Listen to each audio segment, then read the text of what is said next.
A word from our sponsors. Let's be real. Planning across linear, CTV, and digital is no small feat. Targeting, buying, optimizing, measuring, it's a lot. That's why Nexen built NBCU as an online course led by agency and publisher experts who are deep in the converged space every single day. They're here to help you get it right. Their biggest module yet, media planning and activation.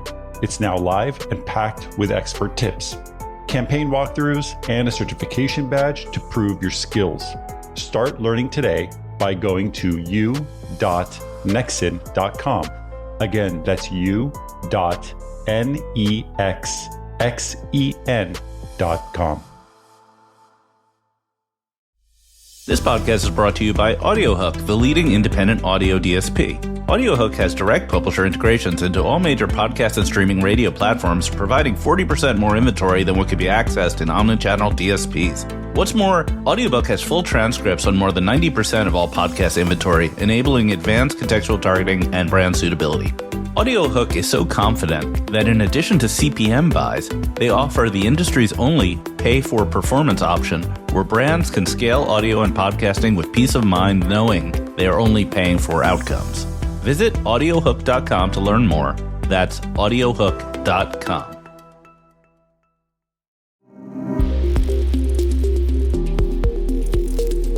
Things we are not talking about this week. Holding companies, big tech, CEOs, or drama, which would include that whole Coldplay astronomer CEO debacle. Because honestly, that's a whole podcast in itself.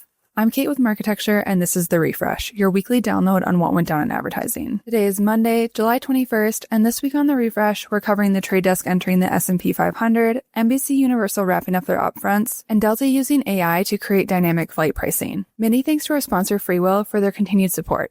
Now let's get into it. Starting things off with the Trade Desk, who received their golden ticket to the S&P 500 last Monday and officially joined the big dogs. Maybe naming their curated publisher marketplace the SP 500 Plus was really just them manifesting a spot on the S&P 500. The news has the Trade Desk blasting tub thumping, probably, because they got knocked down after missing their revenue guidance earlier this year, which shocked the industry and generated speculation that maybe they're losing their magic. But guess what? They got up again, clearly.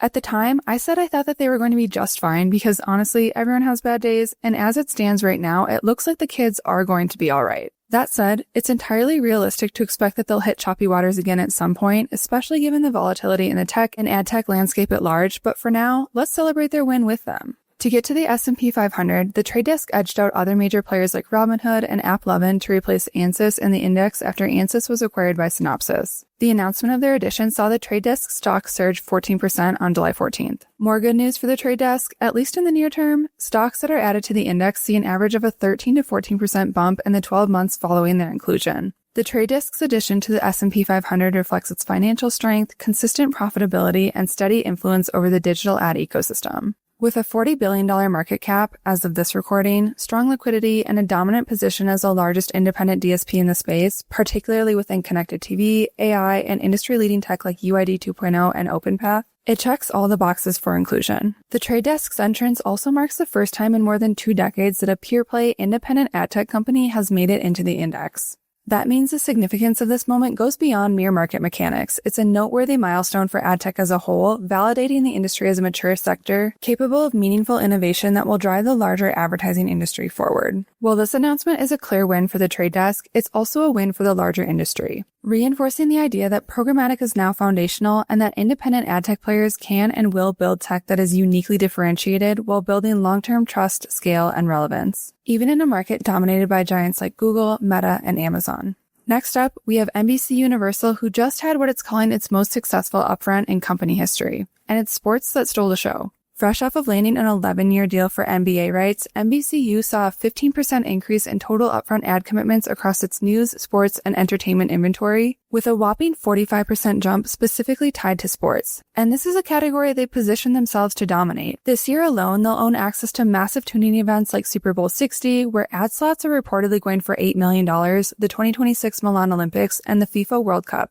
NBCUniversal isn't sharing specifics when it comes to final ad sales, but estimates put total upfront commitments above the $7 billion they last reported in 2022, considering they did confirm that this was a record-breaking year for them. And get this, nearly 1/3 of that spend went to its streaming service Peacock, marking it its largest digital upfront to date. What's particularly interesting is where that money is coming from. A quarter of NBA sponsors are reportedly new to traditional linear TV, and NBCU says more dollars are now coming from small and mid-sized advertisers, many of whom are buying against advanced audiences through programmatic deals. In fact, NBCU's programmatic business alone hit $1 billion this upfront cycle. One of my main takeaways from this year's upfronts, beyond sports, was the significant emphasis on tech, to the extent that it almost stole the spotlight from programming. And in some cases, it did. Holding the cards when it comes to owning inventory within major tentpole tuning events, sports in particular, will still hold massive value for networks and distributors. However, it's going to be the underlying tech that brings sophistication to how advertisers can structure buys, evaluate performance, and reach audiences in more sophisticated, nuanced ways that will be the real game changer.